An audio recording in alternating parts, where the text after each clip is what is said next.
Peggy Setiawan alias Peron membantah dirinya melakukan pembunuhan Vina dan Eki. Sementara usai Peggy ditetapkan tersangka, polisi menghapus 2 nama lain yang masuk daftar pencarian orang atau DPO.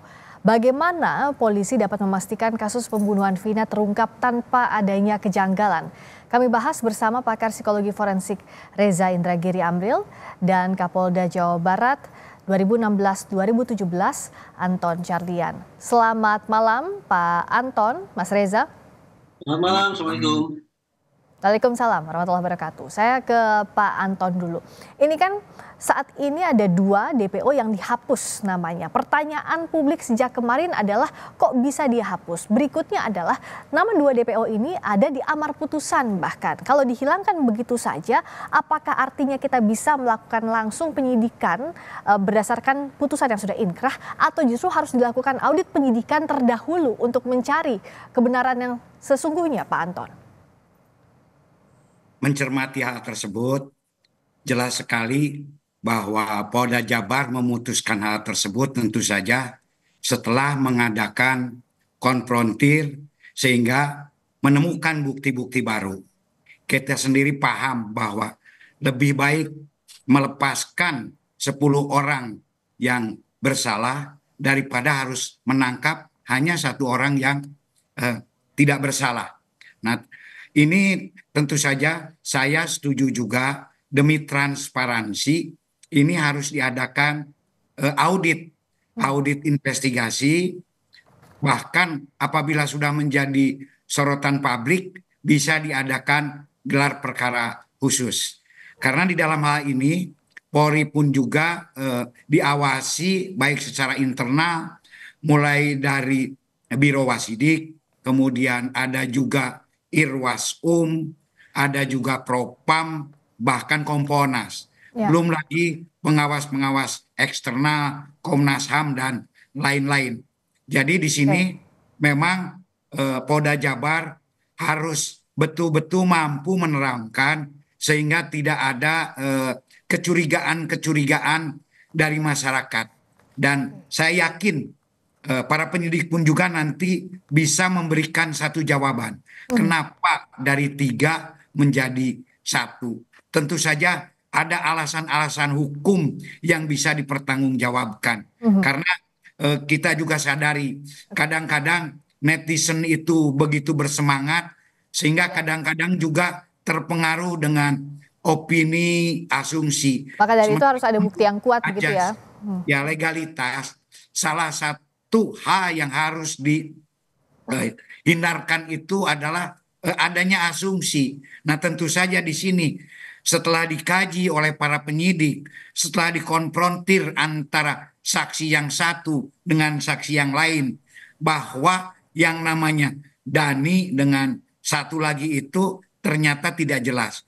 Sama halnya seperti yang awal untuk Peggy saja kan sampai 8 tahun. Ini karena adanya kesulitan, bukan untuk menutupi. Sehingga demi transparansi saya sangat setuju untuk mengadakan audit investigasi dan mengadakan gelar khusus jika perlu bisa diawasi langsung oleh Mabes Polri. Dan nanti bisa disampaikan kepada publik sehingga publik pun juga bisa menerima jumlah DPO yang menjadi berkurang tersebut. Ya. Pak Anton, waktu Pak Anton menjabat Kapolda Jabar, ini kasus mendapatkan atensi atau sepenuhnya ditangani Polres Cirebon?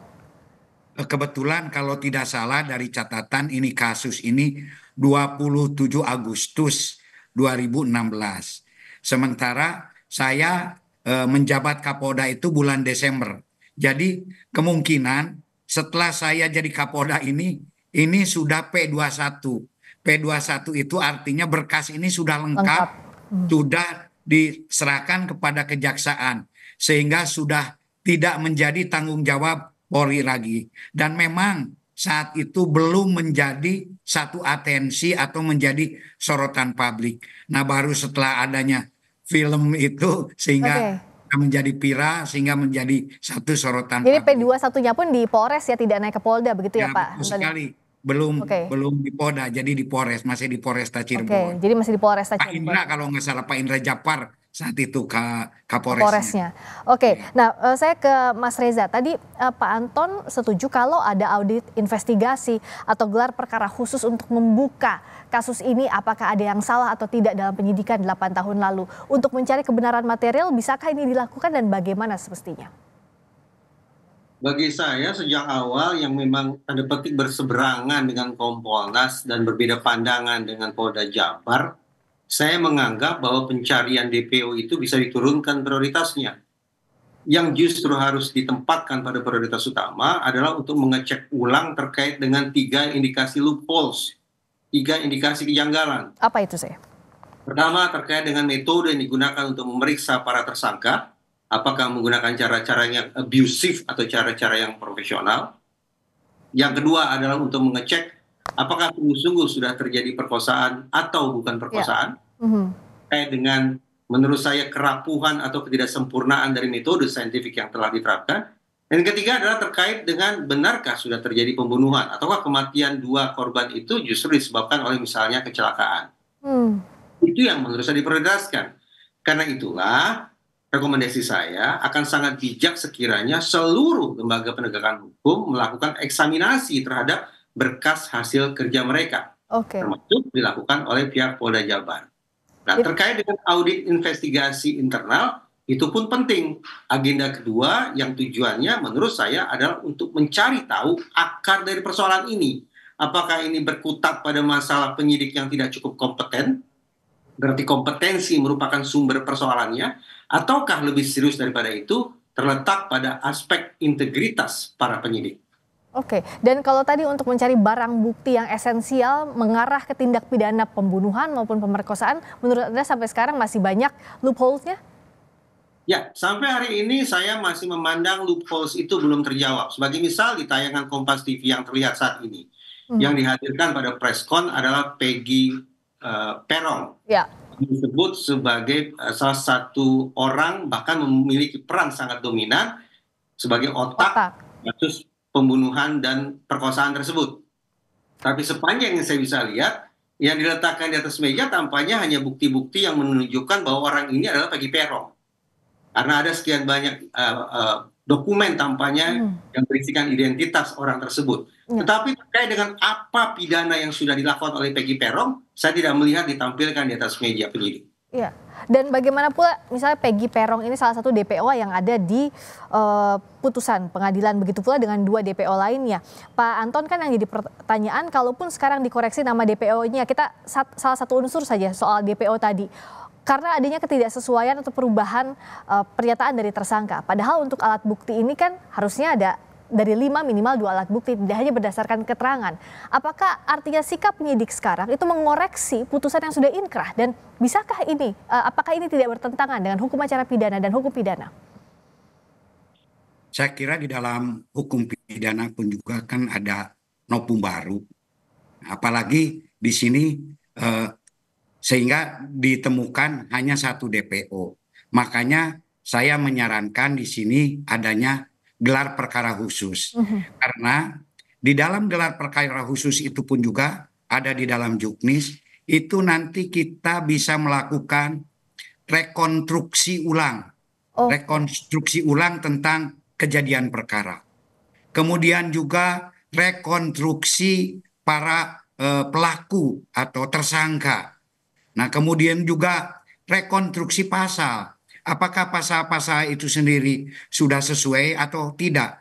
Dan rekonstruksi untuk menguji kembali alat-alat bukti yang sudah diperoleh. Apakah alat-alat bukti itu bersesuaian atau tidak. Betul nggak ada balok, betul nggak visumnya, betul nggak hasil CCTV-nya, dan lain-lain. Sehingga di sini dibentuk tim-tim khusus untuk menangani sesuai dengan bidangnya masing-masing. Sehingga di sini nanti akan muncul sebuah kebenaran.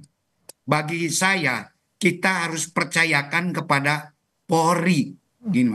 Gimana pun juga penyidik itu jangan sampai juga nanti terlalu terpengaruh dengan opini. Bahkan saya sering sampaikan, kalau di luar negeri ketika saya diajarkan tentang penyidikan, Bahkan penyidik itu tidak boleh mendengarkan berita. Agar apa? Agar bisa fokus dengan hasil penyidikan. Penyidikan. Tetapi di Indonesia tidak.